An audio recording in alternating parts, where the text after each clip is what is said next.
예, 7월호 자담회를 시작을 하겠습니다.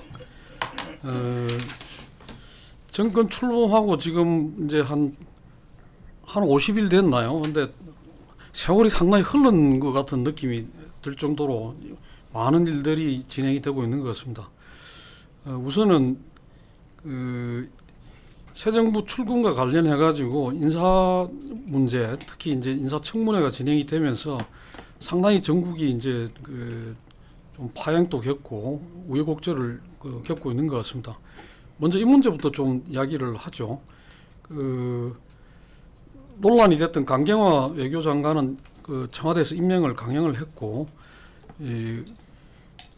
안경환 법무장관이 자진 사퇴를 했습니다. 그렇지만은 여전히 이제 강경화 장관 임명에 대해서 야 3당이 반발하면서 여야 대치가 지속이 되다가 오늘부터 이제 조금 풀리는 그런 상황인 것 같습니다. 어떻게 될 거로 보시는지 좀 우선 이 문제부터 좀 이야기를 하죠. 할 말이 많으신 황 소장부터. 저는 애초에 자유한국당이 이 강경화 문제나 이런 걸 가지고 국회를 보이콧한다거나 판을 벌리는 것은 매우 잘못된 거다. 싸움은 시점이나 또 이 여론의 지지, 이런 때와 장소 이런 것이 자기한테 유리한 데서 싸워야 되는데, 지금 문재인 정부가 사드 환경 영향 평가를 하겠다고 나온다든지, 또 문정인이 미국에 가서 상 장관으로서 저런 말을 하고 다니면서 한미 정상회담을 위기에 빠뜨린다든지, 이런 안보적인 이슈 문제를 가지고 자유한국당이 예를 들어서 문재인 대통령한테 사드 환경 영향 평가 반대한다면서 자신들의 의견을 이야기해서 그게 관철되지 않으면 국회를 거부하겠다 하는 부분은 여론상으로 봐도 뭐 53대 31로 여론조사 좋아하는 사람들도 꼼짝 못할 거 아니에요. 더 앞서고 있으니까 그런 걸 가지고 거기서 싸움을 해서 끌고 가야지. 지금 어차피 이런 어떤 그 장관이나 이런 사람들이야 어디 문제가 있다, 우리는 반대한다는 입장은 분명히 밝히고 국회 청문 동의서는 동의 못 해주겠다고 이야기하고 기자회견에서 장관 중에 누구누구는 안 된다고 생각한다고 밝혀버리고 있는 거 폭로하고, 그 다음에 임명하든가 말든가 당신 마음대로 해라 하고 그냥 가면 되는 것이지, 그런 문제에 대해서 말려 들어가 가지고 오히려 문재인 대통령이 장관 문제를 가지고 거기에 집중시켜서 야간을 끌고 가면서 안보 문제를 자기 뜻대로 관철시키는 그런, 저는 페인팅 모션을 하고 있다고 봅니다. 여기에 놀아나고 있다라는 부분으로 봤을 땐 전략적으로 매우 잘못된 거다, 이런 생각을 합니다.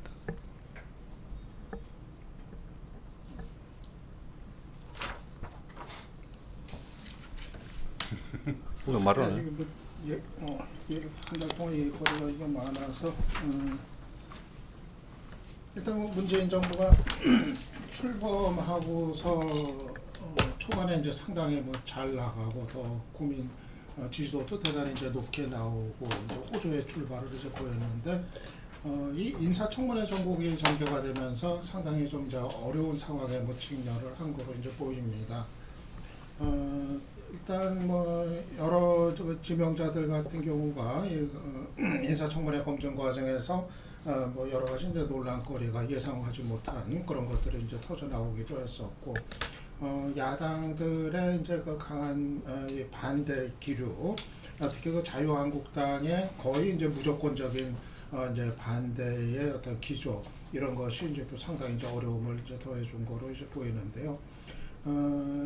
그래서 초반에 이제 전반적인 여러 가지 이제 문 대통령의 이제 소통 행보라든가 이런 거를 통해 가지고 이제 높은 지지율을 이제 얻었었는데, 이 막상 지금 인사가 초반에는 좀 이제 반짝하는 파격, 어떤 그 신선, 이런 거에 대한 인상을 강하게 줘서 이 인사에서도 높은 점수를 초반에는 얻었는데, 시간이 지나면서 막상 이 인사의 어떤 그 내용이라고 하는 것이 그 이제 기대치에는 이제 못 미치는 그런 이제 수준에 이제 머물렀던 거로 이제 보입니다.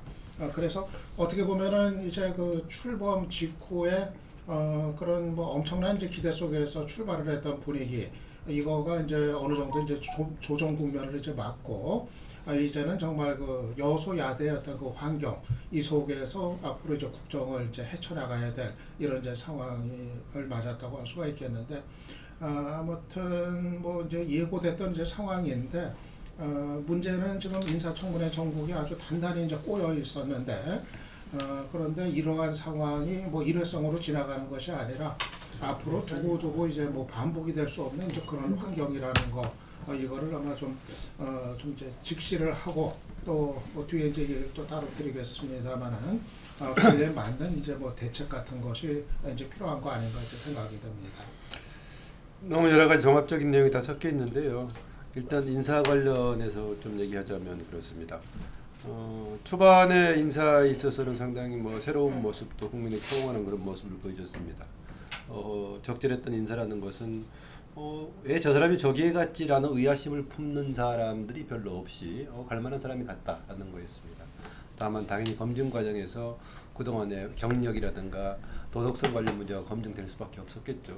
그런 문제도 나왔었지만은 갑자기 저 사람이 어디서 뭐 어느 줄 타고 갑자기 갔지 이런 문제를 던지는 사람은 없어서 긍정적인 평가를 받았다는 겁니다. 그런데 이후에 두세 단계에서 인사 문제가 꼬이기 시작했는데요. 제1차로는 저는 그 문재인 대통령의 위장 전입 관련에 대한 청와대에서 얘기를 할 때 아주 뭐 현실적이지 못했다는 생각이 듭니다. 그때 이낙연 총리가 됐는데 총리 후보자의 위장 전입 관련해가지고 인수위를 거치지 않고 했기 때문에 구체적인 실행 방안을 만들지를 못했다. 그러나 공약 5대 비리를 배제한다는 공약을 안 지키려고 한다거나 후퇴시키려는 것은 아니다. 원칙은 그대로 지킨다라는 거였는데 그 말이 솔직하지 못했다라는 것이 보면 그러면서는 꼬이기 시작했다는 겁니다. 왜 그게 꼬이기 시작했느냐? 원천 배제, 사실 용어는 보면 공약에도 원천 배제예요. 그 약속을 지킨다고 하면 거기에 조금이라도 걸린 사람들을 인사청문 과정에서 당연히 야당이 지적할 수밖에 없겠죠. 그러면서 계속 이제 비판적인 분위기가 퍼지기 시작한 겁니다. 그래서 저는 1차적으로는 문재인 대통령이 거기에 대해서 적절하고 솔직한 답을 해주지 못했다. 원천적으로 배제했던 것은 너무 이상적이었었다. 현실에 맞게 수정할 필요가 있다. 국민들이 용인할 수 있는 수준에 정비하겠다 정도로 갔어야 되는데 그랬더라는 점이고요. 그리고 구체적으로는 또 한 두 번째 단계가 김상조 후보자 정도까지 임명할 때 괜찮았는데 그 다음에 강경화 후보자 임명하는 중간 과정에서 국회관에서 완전히 기존하고는 다른 자세를 택했다는 말이죠. 내가 대통령 장관 임명하는 것은 나의 법적인 권한이다. 국회는 마치 이런 문제를 가지고 전쟁하듯이 해서는 안 된다라고 잘라서 얘기해버렸단 말이죠. 거기다가 덧붙여가지고 박수현 대변인이 국회의 인사청문이 참고사항이라고까지 얘기를 해버리니까 문제가 커졌다는 점 하나 있고요. 이런 것이 터지는 가운데 일반 국민들이 보기에도 논란의 여지가 될 만한 사안을 많이 가진 안경환 후보자가 문제가 터지면서 좀 이렇게 됐다는 생각이 들어요. 인사 문제는. 그래서 그런 과정에서는 두세 단계 스스로 자초했던 측면이 있다고 보고요. 그 다음에 여기에 대응했던 아까 자유한국당의 입장을 얘기했는데요. 제1야당으로서 어떤 방향으로 가는 게 맞을 것인가, 여당에 대해서 전방위적으로 맞서는 형태를 들려가지고 야당의 존재감을 세울 것인지, 아니면은 정말 말 그대로 협력할 건 협력하고 지적하고 비판할 것 비판하는 선택과 집중을 해야 될 것인지, 이런 입장에서 봤을 때 대체로 애매하게 전방위적으로 맞서는 그런 분위기로 점차 가는 쪽이었다는 겁니다. 자유한국당의 경우에 현재는 보니까 내부적으로 이런저런 다른 데가 토론들에서 보면은 이제는 보니까 자신들도 공격할 만한 뭔가 건덕지를 잡았다라고 좀 가는 것 같아요. 그래서 앞으로 좀 그렇게 갈 것처럼 보이긴 합니다. 그게 과연 뭐 황장 소장 얘기처럼 효과를 얻을 수 있을지 못 얻을지, 황장 소장은 이제 그게 실패한 전략이라고 지적하는 쪽 같아서는 두고 할 것 같고요. 근데 저는 가장 결정적인 게 자유한국당이 다당제 지금 체제에서 자유한국당이 어떤 방식으로 제1야당의 역할을 해야 될 것인가를 가늠하지 못하고 있다고 봅니다. 저는 여기에 대한 상황에 대한 적응을 하지 못하고 있다. 21일이죠. 21일 날 김현미 국토부 장관 후보자가 현역 중에서 마지막으로 청문 경과 보고서가 채택이 될 때도 그랬죠. 자유한국당 완전히 빠진 상태에서 특히 이제 국민의당이 가세를 해가지고 결국 통과된 거 아니겠습니까? 그럼 이후에도 국민의당이 가급적이면 야당도 같이 가려고 하는 분위기 때문에 그렇지, 잘못하면은 107석이라는 제1야당의 지위를 가지고도 별 역할을 못 해볼 수도 있다. 그 점에서는 자유한국당은 뭔가 좀 다당제 체제에서의 제1야당으로서 모습을 어떻게 해야 될 것인가에 대한 정치 상황에 대한 인식을 다시 한번 볼 필요가 있다고 생각이 듭니다. 예, 그 제가 볼 때는 그 지금 출범한 문재인 정부에서 우리가 그 협치가 필수다 이렇게 이야기하는데 그것은 지금 국회 상황이 그 여소야되고 총선 대선에서 어쨌든 다당제로 어떤 국민의 뜻이 나타났다라는 속에서 이 국정 운영 방식이 협치를 기본으로 해야 된다 하는데 이 부분에 대해서 정부 여당도 야당도 지금 준비가 안 돼 있었다고 봅니다. 그래서 이 야당이나 여당이나 지난 정부의 출범 때하고 전부 비슷했다.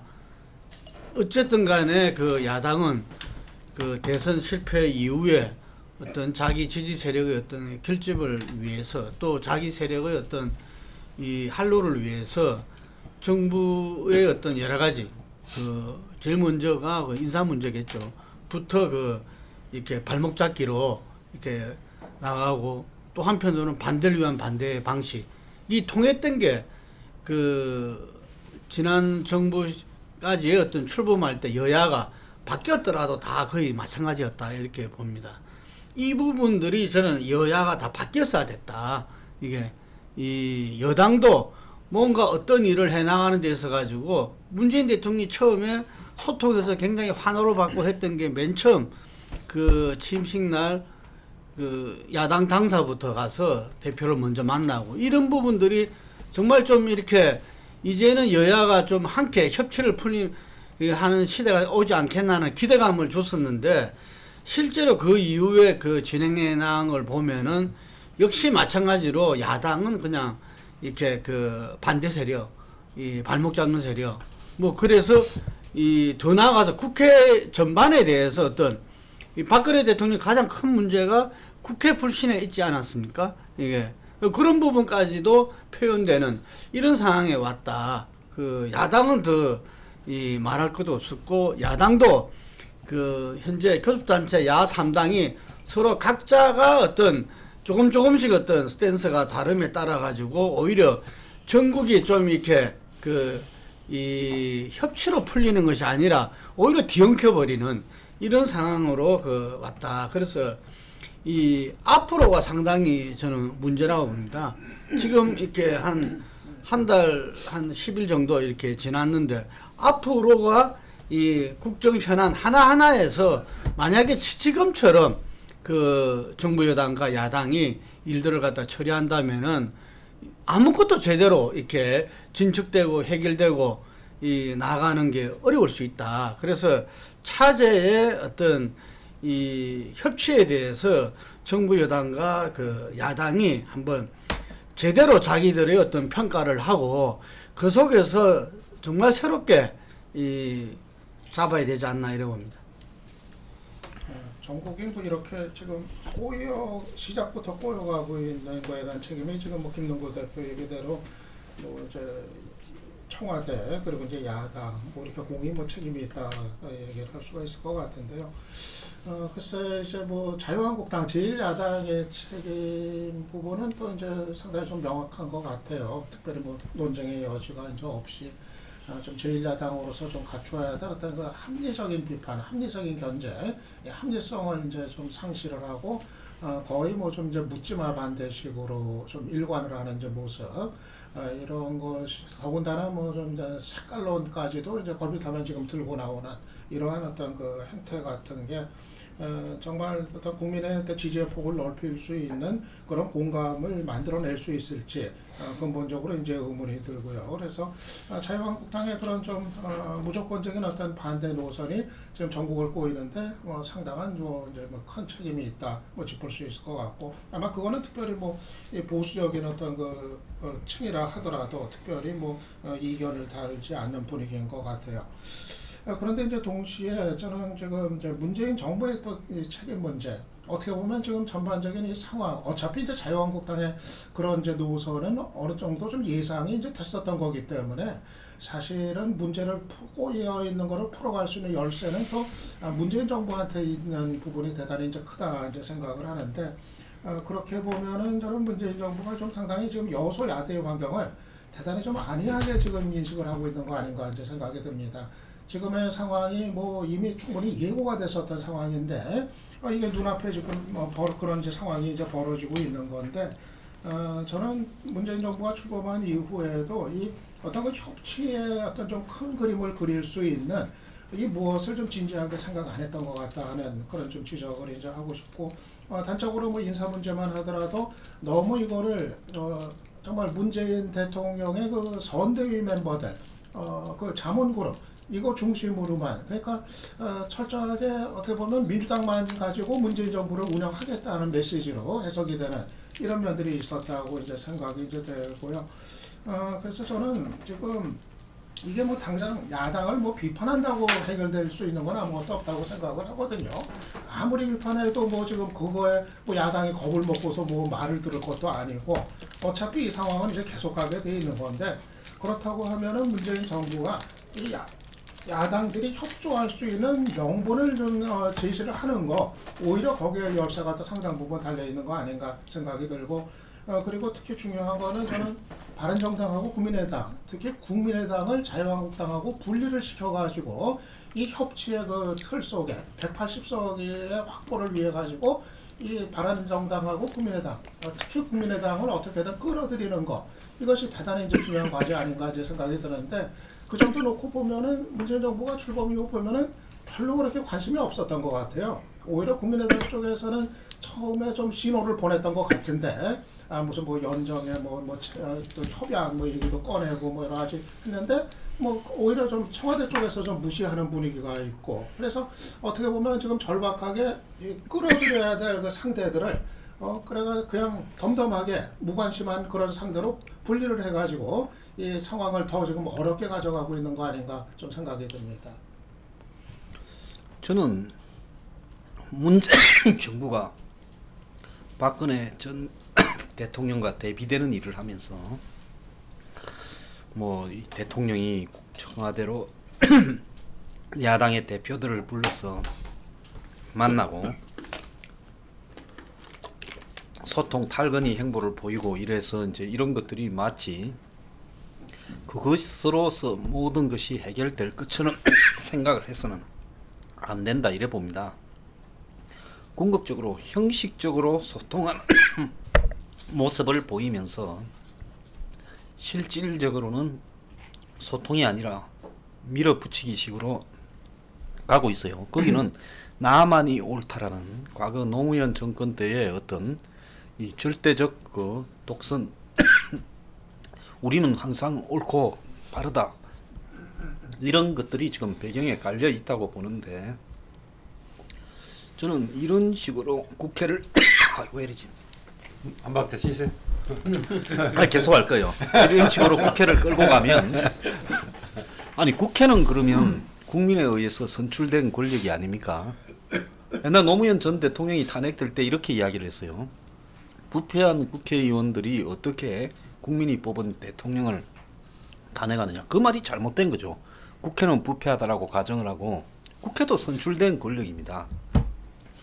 그렇게 보자면 현재 이런 식으로 대립구도를 몰고 가는 부분이 지금 당장은 70-80% 지지가 나오겠지만 오늘 보니까 이재명 시장이 좋은 말 했대요. 50%의 초반대로 오래 끌고 가는 게 더 낫다. 이건 언제든지 꺼지게 되는 오늘 일부 조사에는 70%까지도 나온 게 있어요. 저는 내주 가면 60%대로 떨어질 수도 있다 봅니다. 지지율이 높다 해서 내가 오만하고 지지율이 낮으면 좀 상대한테 가서 머리 숙이고 이런 식의 정치가 얼마나 오래 가겠냐는 거죠. 그래서 이렇게 되다 보니까 쓸데없는 지금 사드 문제를 가지고 미리 이렇게 분란을 불러일으켜서 정상회담을 해야 되는데 그것도 또 부담이 오는 상황이고 이런데요. 문재인 대통령이 즉 문제 있는 장관 한 2명 정도를 야당이 뭐라 하기 전에 선제적으로 문제 있다. 너 이 사람들은 이런 줄 어떻게 알았느냐. 나도 추천받았는데 드러난 거 보니까 우리가 모르던 거다. 그래서 내가 자르겠다. 이렇게 기자회견하고 앞으로도 문제 있는 사람이 있으면 자르겠다. 이렇게 가면 문 대통령한테 유리하겠습니까? 불리하겠습니까? 절대적으로 유리할 수 있는 소재를 왜 이렇게 끌고 가는가 이해가 가지 않습니다. 그만해. 완전 지금 고문을 받고 있는가 봐. 그러니까 지금 그 눈에 안 보이게 저런 말 하면 뭔가 탄압이 가해지고 있는 왠지 타락이 가야지. 내가 요즘 가장 옳은 말을 많이 하니까 누가 지금 공기 중에 뭐 가야지. 근데 제가 이렇게 야당 인사 인터뷰하면서 좀 느끼는 그 감인데 사실은 이른바 연정을 다들 지금 기대했고 지금도 기대하고 있는 것 같아요. 왜냐하면 여소야대 속에서 협치라 그러지만 실제적으로 국정 운영을 안정적으로 힘있게 하려면은 연정을 하지 않을 수 없다, 없을 거다. 예, 그리고 지금 안희정 지사에서 대통합 이런 이야기도 경선 과정에서 많이 나왔지 않습니까? 그렇게 할 때 예를 들면은 국민의당이라든지 바른정당에서는 어떤 민주당과 함께 문재인 정부에서 좀 연정하는 그림 뭐 이런 부분들이 만약에 제안이 온다면은 어떻게 저렇게 이렇게들 다들 한 번씩은 좀 이렇게 생각을 해본 것 같아요. 오히려 이런 바른정당과 국민의당 뭐 통합이라든지 혹은 또 이렇게 보수정당끼리 통합 뭐 이런 것보다는 각 당이 자기 그거는 가지면서도 어떤 문재인 정부와 연정 이런 것들은 좀 이렇게 상당히 좀 한편으로는 그래야만이 국정 운영이 제대로 된다. 그렇게 위해서 연정을 해야 되는 거 아니냐. 말하면서도 자기들의 어떤 참 위치에서 뭔가 지금 헤쳐나가는 돌파구로서도 연정의 어떤 유의미성을 갖다 생각한 것 같은데 거꾸로 민주당이라든지 지금 청와대에서는 전혀 생각하고 있지 않는 것 같아. 연정에 대해서는. 그래서 사실 협치란 말은 이렇게 구체적 협치를 했을 때 그 협치의 구체적 실천 어떤 내용이 뭐냐 했을 때는 상당히 깝깝할 수도 있다고 봅니다. 말이 협치이지. 그래서 어떤 측면은 이 여소야대에서 이 다당제에서 이 부분들을 갖다 국정 운영을 안정적으로 끌고 나가기 위해서 저는 그래서 국민들이 41.4%의 어떤 지지율을 줬다 이런 생각을 하거든요. 그러기 위해서는 이 정부 여당에서 연정 문제에 대해서 좀 깊이 있게 고민하고 그 부분에 좀 적극적으로 나서는 것이 좋지 않겠나 그런 생각을 해봅니다. 근데 우리가 되돌아보면 5월달 자담회 때, 6월달 자담회 때 비슷한 이야기들이 나왔는데 그때 당시에 이제 대체로 말씀들은 대선 직후에 연정으로 가기는 상당히 어려울 거고 아마 좀 시간이 걸릴 거다 그렇게 보는 시각들이 많았던 것 같아요. 그거는 뭐 아시다시피 그 부분이 사전에 과거에 뭐 DJP 연합 같이 명문화돼가지고 되지 않은 상태에서 자칫 잘못하면 연정이라는 것이 거꾸로 어떤 정당을 흔드는 내지는 뭐 빼오는 이런 식의 걸로 비칠 수가 있고 장관 한두 자리를 준다 만다 이렇게 됐을 경우에 그래서 오히려 전국을 꼬이게 만들 수도 있다 그런 지적들이 있었고 그래서 어떻게 보면 그 다음 파스는 넘어가서 지금 야당들이 다 전당대회나 이걸 거쳐갖고 지도부가 새로 저기 되고 갈 거니까 그 시점에 가서 다시 좀 이렇게 진지하게 검토해야 될 상황이 아니겠는가 그렇게 봐주고 지금은 어쨌든 간에 뭐 인사청문회가 진행이 되면서 극한 좀 대치로 왔다가 다시 또 좀 풀리는 상황으로 갔는데 지금은 조국 수석한테 또 이제 포커스가 맞춰지면서 그러다 보니까 또 좀 문재인 정부를 근본적으로 좀 흔들려고 하는 그런 저항이 있는 게 아니냐 뭐 그런 이야기도 나오는 것 같습니다. 그거 좀 사회적 편파적인 말이지 않습니까? 조국을 비판하면 문재인 정부를 흔들라고 한다라고 하는 아니요, 그 문재인 이야기가 정부에 아니고 좀 경사된 사회자답지 않은 표현 아닙니까? 워딩이. 아니요, 그러니까 그렇게 뉴스와의 진행자는 그렇게 안 하죠.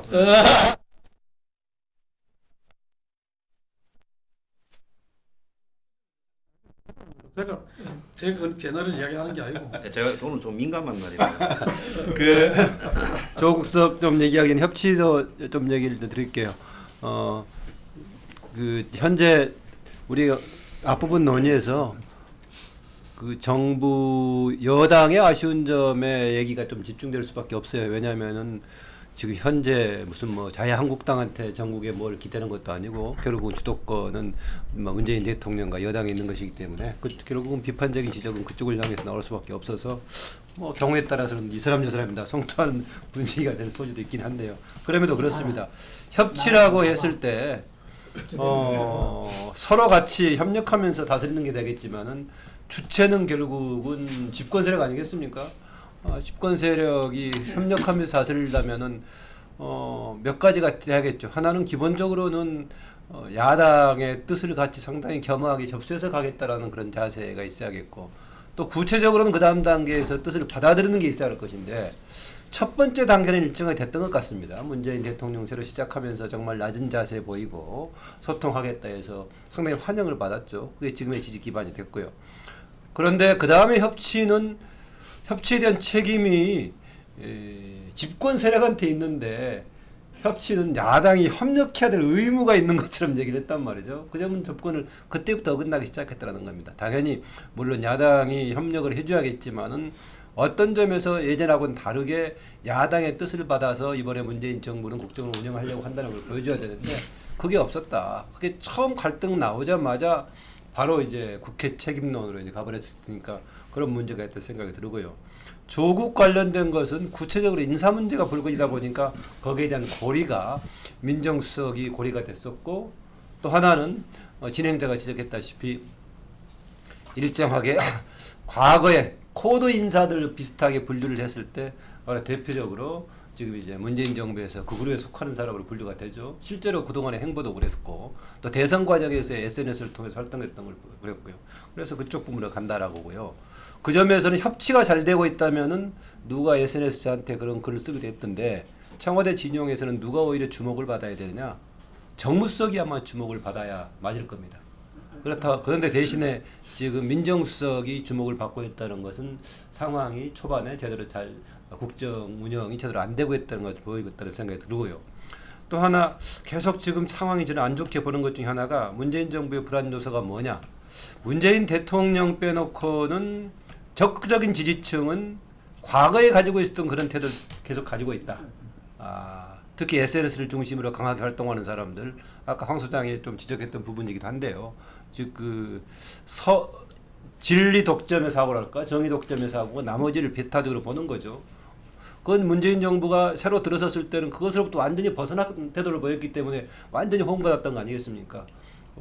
야당도 한꺼번에 같이 가겠다는 얘기였었고, 박수현 대변인도 국민의 의견을 듣는 것은 현실적으로 국회 의견을 듣는 것이고 야당의 의견을 듣는 것이다라고 했는데, 문재인 대통령 초기에 그런 인식을 보여줬단 말이죠. 그런데 SNS를 중심으로 한 적극적인 지지층은 여전히 나머지 야당들은 우리나라의 적폐 세력으로 간주하는 그런 태도를 보이고 있어요.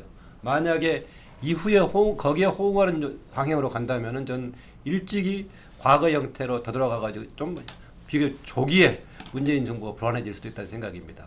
가려고 하는 쪽과 지지 기반이 이원화됐을 때는 정권이 불안할 수밖에 없습니다. 제가 노무현 정부 막 들어섰을 때 당시 한국일보에서 새 노무현 정부의 엘리트들의 특성에 관한 진단이 있을 때 이런저런 얘기하다가 제가 인터뷰에서 마지막 그런 얘기했습니다. 가장 딜레마가 뭐냐? 지지 기반하고 엘리트들의 다수하고가 이게 괴리가 있다. 지지 기반은 당시로서 호남의 압도적인 지지 기반이었는데 위에 새 권력층의 엘리트는 그게 아닌데 이후에 어떻게 조정이 될 것인가 굉장히 어려운 부분이다. 제가 그렇게 진단했었는데 보니까 결국 이후에는 그게 분당으로 가버렸단 말이죠. 그 점에서는 저는 지금 문재인 대통령이 초기에 가고자 했던 새로운 통합에 또 소통에 행보하고 적극 지지층이 가지고 있는 기존의 패권적인 그런 지속되고 있는 경향, 과연 이것이 어떻게 지속될 것인가? 자칫 문재인 대통령 스스로가 그쪽으로 끌려간다면은 과거로 회귀가 돼가지고 저는 어려워질 수 있다라고 봅니다. 저는 그 조국 수석의 그 인사청문회 출석 그 한 부분만 보고서도 아까 제가 말씀드린 그 문재인 정부에서의 어떤 좀 협치, 어떤 측면에서는 그 촛불 민심에 의한 그 요구한 새로운 정치, 이런 부분들이 이렇게 현재 정부 여당에서는 그 부분에 대해서 깊은 고뇌가 없는 것 같아. 지금 거기에서 이야기 나온 것이 이전 정부에서 갈래가 없다. 인사 검증을 가지고서 민정수석을 출석한 갈래가 없다 이런 식으로 해서 이야기를 하고 있어요.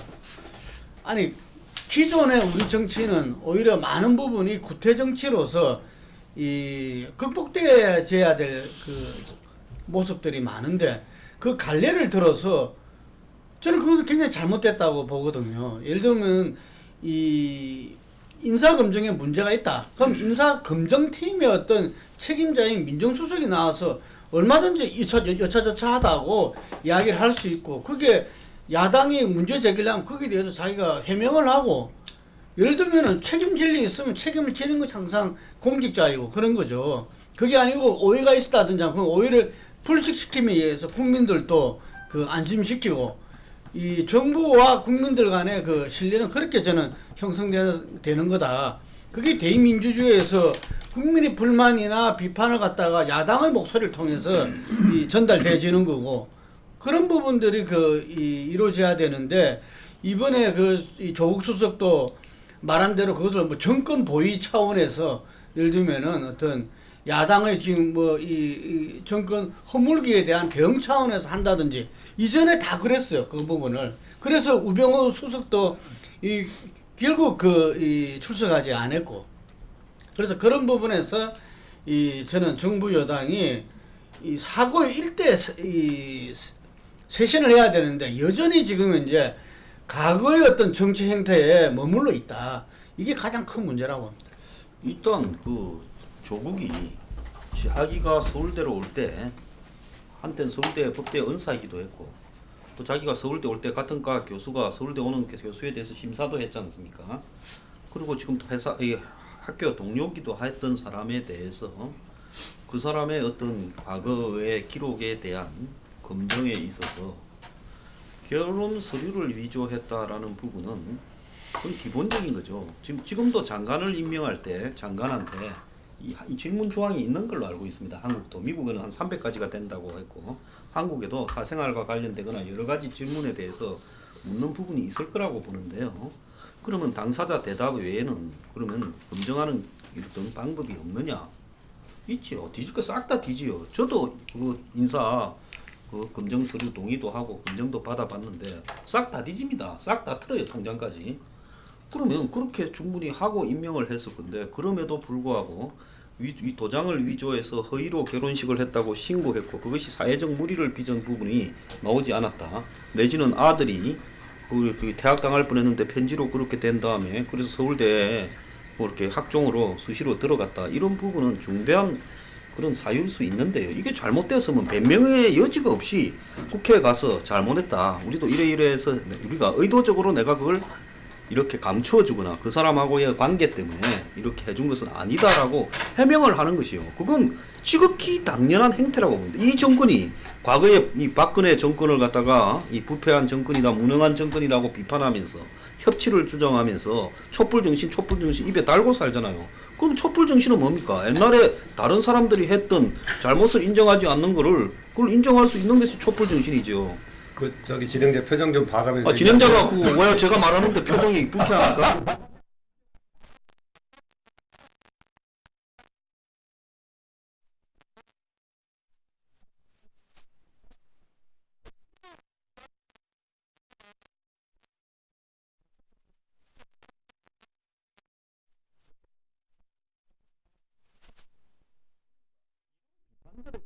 인정할 건 인정하고 겸허하게 반성할 거는 반성하고 수정해야지. 이 정권이 무슨 절대적 도덕성을 지닌 것처럼 그렇게 가서야 얼마 가겠어요. 노무현 정권이 조기에 무너진 것처럼 이 정권 또한 그렇게 무너지는 게 시간 문제일 수도 있다는 겁니다. 지난번에 제가 김능구 대표한테 김능구 대표 최근에 리셋한 것 같네요. 내가 그랬죠. 갑자기 칭찬 모드로 지난번 바뀌어서 내가 그랬는데 오늘 보니까 한의문 기간이 너무 짧은 것 같은데. 세상의 모든 일은 자신과의 이해관계에 달립니다. 네, 저는 뭐 문제가 지금 특정 개인의 어떤 문제는 아니라고 생각을 하는데요. 다만 지금 청와대에서 자유한국당이나 야당이 저러는데 왜 우리한테 자꾸 얘기를 하냐 좀 만약에 이제 그런 식의 생각을 갖고 있다면은 그거는 좀 이제 해법은 찾기가 대단히 어려워진다는 생각은 들어요. 아까 그 김만원 박사도 얘기하셨지만은 어차피 그 자유한국당은 지금 달라지질 않을 거거든요. 앞으로 지금 가는 길이 자유한국당은 뭐 아무리 뭘 얘기를 해도 자신들의 어떤 생존의 어떤 차원에서 지금의 어떤 기조가 뭐 달라질 것이 예상이 되질 않고 결국은 지금 전국을 어떤 풀어나갈 수 있는 그 열쇠는 청와대 문재인 정부한테 이제 달려 있는 거기 때문에 거기서 어떤 리더십을 보이고 어떤 기조를 선택하느냐 이거에 따라서 상황이 이제 달라질 수가 있을지 없을지가 판명이 이제 되는 거기 때문에 결국 이제 그 청와대 쪽에 이제 주문을 이제 하게 될 수밖에 없는 건데 저는 그 출범 초기에 보였었던 어떤 그 소탈한 그 소통의 파격적인 행보 이런 모습이 이제는 조금 뭐 시간이 지나면서 결국 뭐 당연한 거지만은 그것이 이제 좀 가시권에서 이제 벗어나면서 그 대신 좀 이제 결국은 과거 많이 봐왔었던 모습들이 다시 좀 살아나는 거 아닌가 하는 생각은 듭니다. 이를테면은 지금 인사 문제 둘러싸고 뭔가 좀 자기 보호 본능이 좀 앞서는 것 같은 이런 이제 분위기가 좀 이제 보이기도 하고 뭔가 좀 과감하게 전에 정권과는 이제 다르게 잘못된 부분이 있으면은 선제적으로 좀 바로 잡고 그리고 또는 정말 그 논란이 되는 부분에 대해서 아주 무겁게 받아들이는 이런 모습 같은 게 과거 정권과는 어떤 다른 그런 이제 기대 이제 시선이었을 텐데 그런 부분에 대해서 그렇게 무겁게 받아들이는 구체적인 모습을 보였던 것이 이제 있었는가? 그거보다는 계속 이제 자기 보호를 이제 하려는 이런 분위기로 점점 가고 있는 거 아닌가 하는 이제 생각이 이제 들어서 뭔가 조금은 더 과거 정권과 다른 모습을 보였으면 한다는 주문을 좀 하고 싶고요. 대표적인 사례로 지금 탁현민 행정관 문제 같은 경우도 이거는 뭐 정파를 넘어서서 민심이 어떻게 받아들일 수밖에 없는지가 대단히 명확한 사안인데도 왜 이렇게 시간을 끌면서 이제 보호를 이제 하고 있는 것인지 이런 부분도 이제 좀 의아한 이제 대목이어서 아무튼 좀 더 무겁게 받아들일 필요가 있겠다 생각을 하고 결국은 이 국정과 전국을 어떻게 이제 안정화시킬 건가 하는 게 이제 대단히 이제 절박한 과제인데 이 안정화를 시키기 위한 거에 대한 지금 해법을 얼마만큼 근본적인 차원에서 이제 고민을 하고 있는가 이런 이제 그 얘기를 좀 할 수밖에 이제 없을 것 같아요. 그래서 어떻게든 좀 야당들을 자유한국당은 뭐 도리가 없다 하더라도 다른 야당들을 뭐 끌어들일 수 있는 그 해법 이게 뭐 본격적인 연정은 아직 뭐 좀 아니라 하더라도 적어도 어떤 그 중간 협치와 어떤 연정의 중간 단계에서 정말 야당을 좀 이제 끌어들일 수 있는 아마 그런 거는 결국은 지금 청와대가 주도적으로 좀 할 수밖에 없는 좀 그런 부분 아닌가 좀 생각이 이제 듭니다. 예, 뭐 지금 정부 입장에서는 한쪽에서는 아마 그 아까 그 김만원 박사 표현에 따르면 적극적인 지지층들 경우에는 여기서 밀리면 안 된다 내지는 뭐 야권이 지나치게 정권 초기부터 흔들려고 하는 거 아니냐 이런 식의 인식이 있는 것 같고 야당에서는 왜 과거보다 좀 다른 모습을 보이고 적극적으로 저걸 하는 그 야당까지를 끌어들여 갖고 국정을 운영하는 그런 모습을 보이지 못하느냐는 양쪽에 어떤 그런 그게 있는 것 같아요. 그 속에서 어떤 이 선택을 하고 또 행보를 해나가야 될 건데 쉽지는 않아 보입니다. 지금 앞으로도 이제 이 국회가 조금 정상화가 되면 김상곤 그 사회부총리 겸 교육부 장관이죠. 교육부 장관, 송영무 국방장관, 조대엽 또 고용노동부 장관 이런 분들이 있는데 한 사람 한 사람이 또 다 지금 뭐 좀 이래 문제들이 걸려 있는 것 같아요. 그래서 앞으로 남은 청문회도 순조로울 것 같지가 않은데 어떻게들 보시는지 그 이야기도 좀 하죠. 저는 이 조대엽 노동부 장관이 그 한국 여론 방송의 실질적인 오너와 가깝더만요. 저는 거기 옛날에 출연료도 떼였어요. MBN의 방송 여러 가지 악용이 있네요. 예정되어 있었는데 그 여자가 사장이라면서 하도 나를 좋아한다면서 출연 좀 해달라길래 MBN 걸 주소를 하고 그건 황 소장이 멋있어서 그런 거기 갔어요. 거기 있네. 갔더만은 이렇게 가구 같은 걸 꾸며놓고 그 누리 뭔가 해가 고향에 그 미디어 센터 경기도에 거기 사는 있어요? 예, 거기 있더라고. 킨텍스 그러면서 한층을 있는데 한층을 거기. 쓰면서 지나치게 인테리어를 호화롭게 해놓고 좀 그랬더라고요. 그럼 여자가 뭘 왔는데 뭐 어디 동대문에 장사해가 돈 많이 벌었나 이런 생각을 좀 했었어요. 그랬는데 이제 자기들 쪽에 그 밑에 스튜디오를 공동으로 쓴다면서 이렇게 해서 지자체 선거 관련 그 어떤 평론을 한다고 해서 가서 한 시간, 한 2시간 정도를 했어요. 그래서 왔다 갔다 한 4시간을 소모했는데 출연료를 결국 안 보내던데 근데 또 한 번 더 써갔어요. 거기 그쪽에서 저를 좀 보자 하더만 좀 와달래. 그러면서 자기들 여론 방송에서 이 토론 프로를 앞으로 정기적으로 편성하려고 그러는데 이제 PP 케이블 같은 데 들어가는데 저보고 사회를 좀 맡아달래. 그래서 뭐 그렇게 합시다. 이렇게 해서 이제 했는데 출연료를 얼마를 줬으면 좋겠냐는 거예요. 그래서 제가 이제 주변에 물어보고 가장 낮은 수준의 출연료를 이야기했어요. 원래 내가 돈에 대해서 별로 좀 감이 없으니까.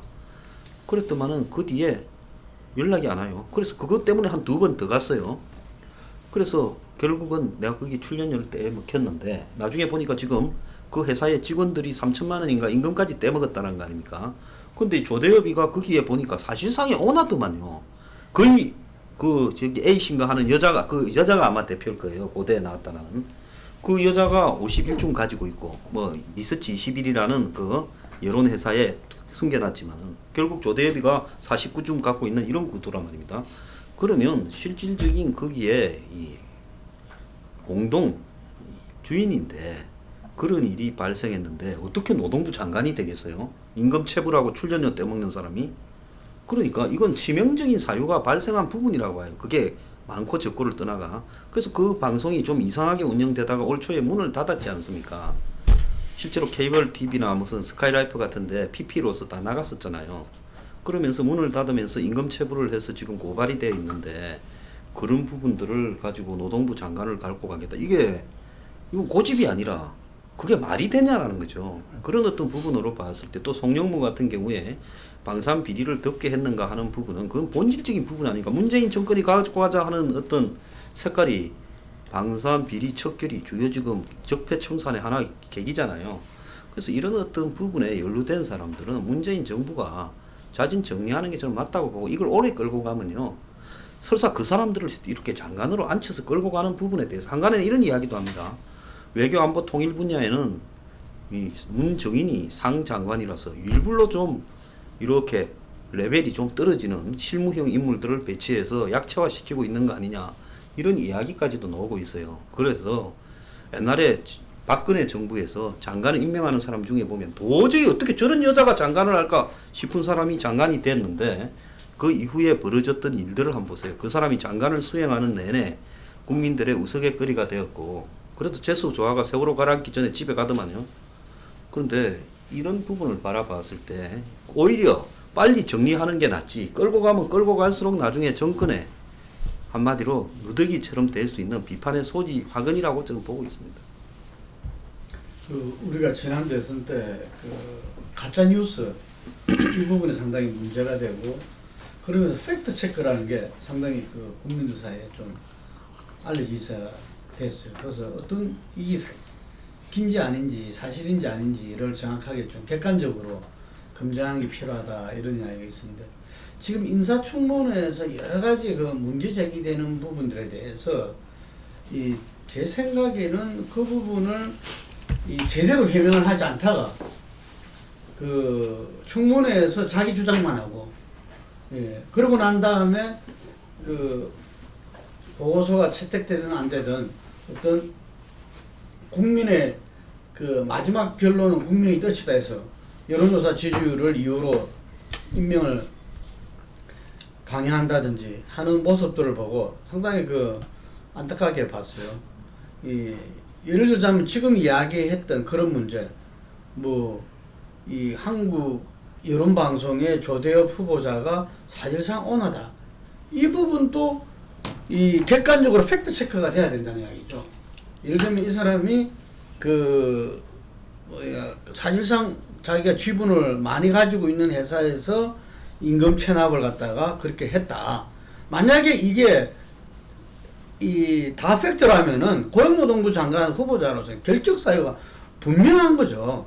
이걸 가지고서 뭐 자기가 청문회에서 대충 이렇게 해명을 하고 뭐 넘어가고, 왜냐하면 거기에서 긴지 아닌지를 모르니까. 그리고 나서 또 국민의 뜻으로 그 임명 강행을 한다든지 이래 되면 이거는 그 신뢰가 깨지고 불신이 쌓이기 시작한다.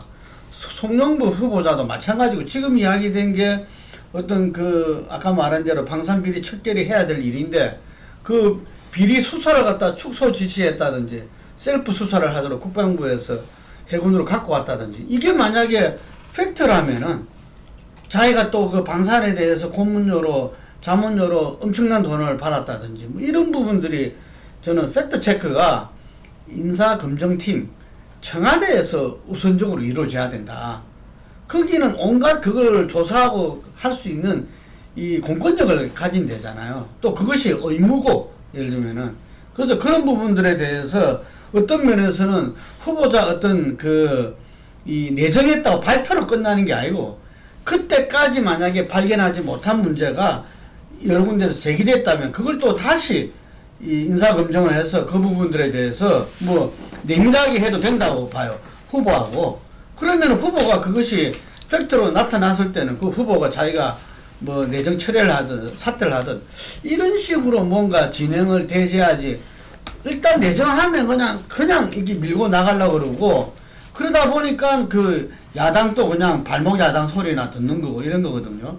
어쨌든 간에 그 아까 말한 대로 국정 운영의 책임은 이 집권 세력이 있는 거니까, 저는 인사청문회에서도 이제는 좀 그런 모습으로 비치는 게 해나가는 게 새로운 정치 아닌가 싶습니다. 지금 현재 그 국세청장까지 포함해가지고 청문 대상으로 10명인가 남아있죠. 장관 후보자 9명까지 해가지고 많이 남아있는데, 지금 거론되는 지금 예시돼 있는 세 사람은 이제 다 논란의 대상이 되고 있죠.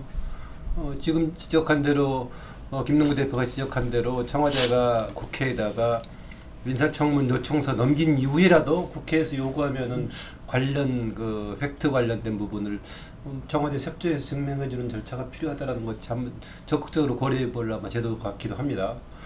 조대엽 후보자는 저는 가장 결정적인 요인은요, 음주운전 등 여러 가지가 나왔고 지금 여러 가지 문제가 제기가 되고 있는데, 그것을 상쇄할 만한 더 좋은 자격을 가지고 있다고 아무것도 청와대에서 얘기한 바가 없다라는 점이 가장 큰 결정적인 요인이라고 봅니다. 그 점에서 저는 아주 이태롭다고 봅니다.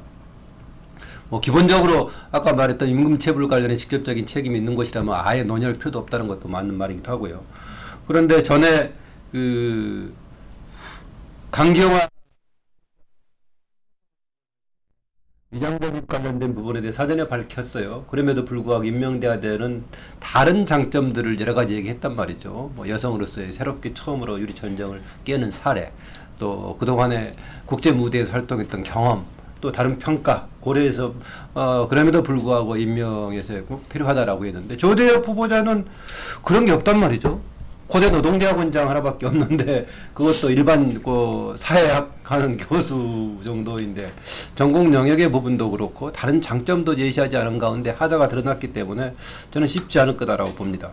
그리고 송영무 전 국방부 장관 후보자, 이 부분은 좀 확인돼야 될 것 같아요. 팩트 차원에서 방산 비리에 관련해 가지고 어떤 좀 뭔가 책임 있는 것인지 아니면은 그냥 지금 언론을 중심으로 의혹이 제기되는 수준인지는 이제 이건 확인돼야 될 부분 같고요.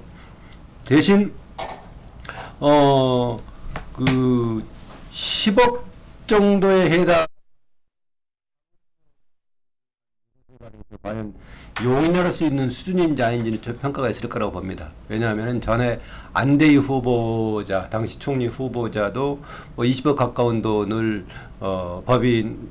법무법인 들어가서 받아가고 문제가 돼가지고 대다수 액수를 사회에 환원한다고 공식 발표됐죠. 그럼에도 불구하고 결국 낙마했는데, 더구나 군 관련 업체까지 포함해가지고 자문을 이 정도 받았으면은 그럼에도 불구하고 새롭게 국방개혁을 외치는 국방부 장관으로서의 용인할 수 있는 것인가, 이것도 논란이 될 것 같고요. 한 사람 더 얘기하자면 김상곤 후보자는 김병준 교수와의 비교가 중요한 관건이 될 것 같습니다. 그냥 이게 없었다면은 1980년대하고 92년에 있었던 80년대는 석사 논문이겠고 80년대는 92년 박사 논문이 되겠는데 인용에 대해서 문제가 있긴 하지만은 서울대학에서 학위를 취소할 수 있는 수준은 아니다라고 이제 결론을 내렸단 말이죠. 근데 다시 또 논란이 계속 붙은 게 김병준 교수가 자기한테 비한다면 이건 엄청난 지금 표절이다라고 들고 나왔는데 또 반대로 이쪽에서는 김병준 교수는 정말 문제가 있어서 그렇게 했던 거다라고 하고 있는데 이 부분에 대한 판별이 저는 중요한 변수가 될 것 같습니다. 저는 남은 인사청문회에서 계속 이제 논란거리들인데 서로 한 발씩 물러서면서 문제를 풀어가는 것밖에는 지금의 환경에서는 방법이 없다 그렇게 이제 생각을 합니다. 청와대 입장에서는 지명을 했다고 해서 전원이 또 관철이 돼야 전원이 임명이 돼야 이게 자존심이 살고 야당한테 기가 꺾이지 않는 거다. 좀 기싸움의 성격으로 접근해서는 안 된다고 생각이 되고 그게 또 방법이 아니고 그리고 야당들 같은 경우도 지금 사실 흠결이 없는 사람은 누구도 없을 텐데 앞으로도 그렇고 그렇다고 해서 전원 반대하는 이제 기류로 지금처럼 이렇게 가는 것도 좀 현실적인 접근은 아니다 생각이 이제 들고 그래서 저는 결국 인사청문회를 이제 하면서 개인 후보자별로 그 문제의 어떤 질의 문제의 어떤 성격이라든가 흠결의 어떤 무게 같은 거 이런 거를 이제 가려가면서 어차피 이거는 절충을 하고 어느 정도 선택적으로 가야 될 문제 아닌가 생각을 이제 합니다. 그래서 거기서는 결국은 정말 야당들이 극력 반대를 하는 도저히 안 되겠다 하는 경우는 정말 그게 청와대에서 보더라도 어떤 국정의 원칙, 인사의 원칙에 근본적인 충돌이 있다 하는 경우에는 또 지명을 철회할 수도 있는 것이고 그래가지고 저는 청와대도 전원 임명을 고집할 문제도 아니고 또 야당 같은 경우도 청와대가 그러한 모습을 보인다고 한다면은 또 정말 흠결이 좀 있다 하더라도 그렇게 무겁지 않은 경우 원칙의 어떤 심각한 훼손이 아닌 경우는 또 용의를 또 해주고 지금의 환경에서는 좀 그런 식의 어떤 정치 현실에 입각한 그런 방식으로 풀어가는 수밖에 없지 않겠나 하는 생각을 합니다. 예, 지금 거론된 사람뿐만 아니라 또 앞으로 또 임명돼야 될 사람들도 있기 때문에 이 문제가 이제 상당 기간 동안 더 인사와 관련해 가지고 이런 문제들이 반복되지 않을까 싶은데 제일 좀 안타까운 거는 인사를 이게 어떻게 보면 한꺼번에 쫙 인사청문 대상자들을 다 발표를 해가 했으면 기간은 좀 단축되고 그러면서 좀 압축될 수도 있었는데 찔끔찔끔 한 서너 차례 걸쳐 계속 반복을 하니까 나오는 쪽쪽 이제 전부 다 거기에 포커스가 다 맞춰져 가지고 더 어려워지는 감도 있습니다. 물론 그렇게 해서 더 철저하게 검증되는 게 좋을 수도 있겠지만은 너무 같은 레파토리가 반복돼서 그 정권 초반에 이 문제만 너무 부각되는 거 아닌가, 시간을 많이 뺏기는 거 아닌가 그런 느낌도 있습니다.